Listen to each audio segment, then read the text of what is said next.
President of Federation. Our national self-confidence level is very low. Economic problems, political mess, intrusion of religion into civil rights. So it doesn't make for confidence.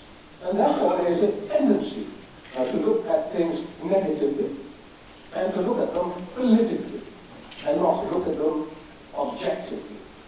And MITI has actually got PricewaterhouseCoopers, PwC, to do a study. It's a very objective study. Go through it of joining the TPPA. A higher GDP within the next 10-year period from 2017. Is it that? Yeah. There's overall net gains there. You're talking about higher GDP by 211 billion at the top end, US dollars. You're talking about additional investment, 239 billion at the top end. Narrower trade surplus, higher export growth, higher import growth too, because our markets will be open. And 90% of economic gains are driven by the removal of the non-tariff measures that we accede to. And these benefits are not something to be sniffed at. They're very real. But of course, because of the environment in which we're dealing with these proposals, we tend to be emotional. We tend to be political. We say we will lose our sovereignty. The ISIS study, that's also actually commissioned by MITI, makes the point very clearly. Joining the TPPA is an exercise of the right of sovereignty. You are doing something in exercise of what you want in return. You have to give something out, of course, but you're exercising your sovereignty. It's not a diminished or diminution of sovereignty. Now, would you believe it? Would Vietnam, which has been fighting for its independence for 2 generations, sell its sovereignty by joining the TPPA?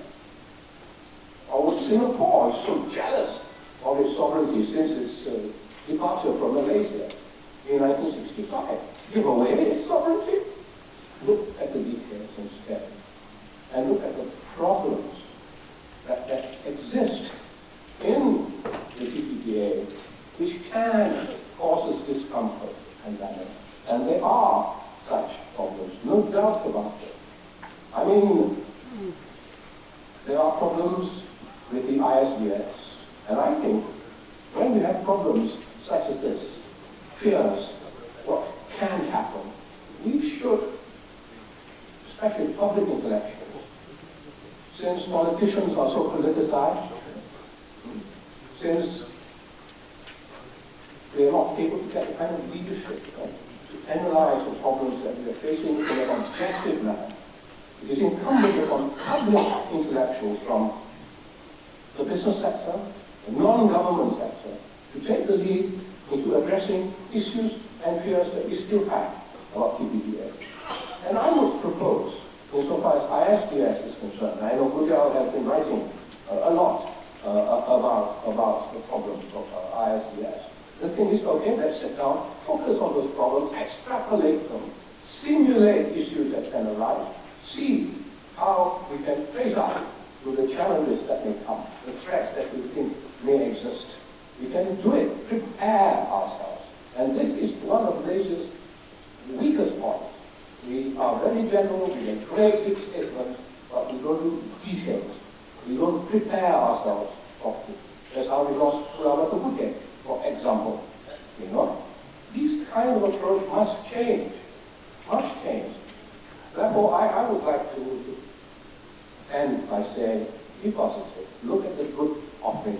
And while we complain about ISDS and from time, we can do something about it, do something about it. We also have not, however, looked, whilst we complain about Munir, SOEs, we complain about government procurement, we have not looked at the opportunities that are provided, particularly, I think, in the services sector.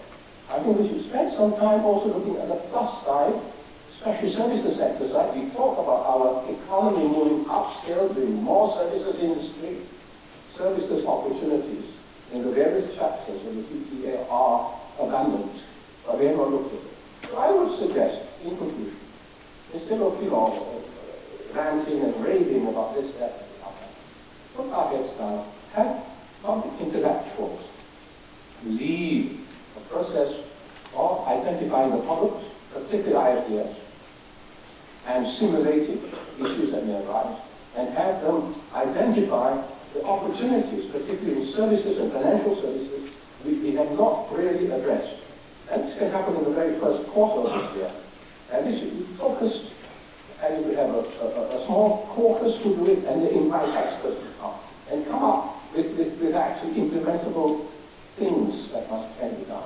And so I would call on public intellectuals to take the lead where politicians have failed.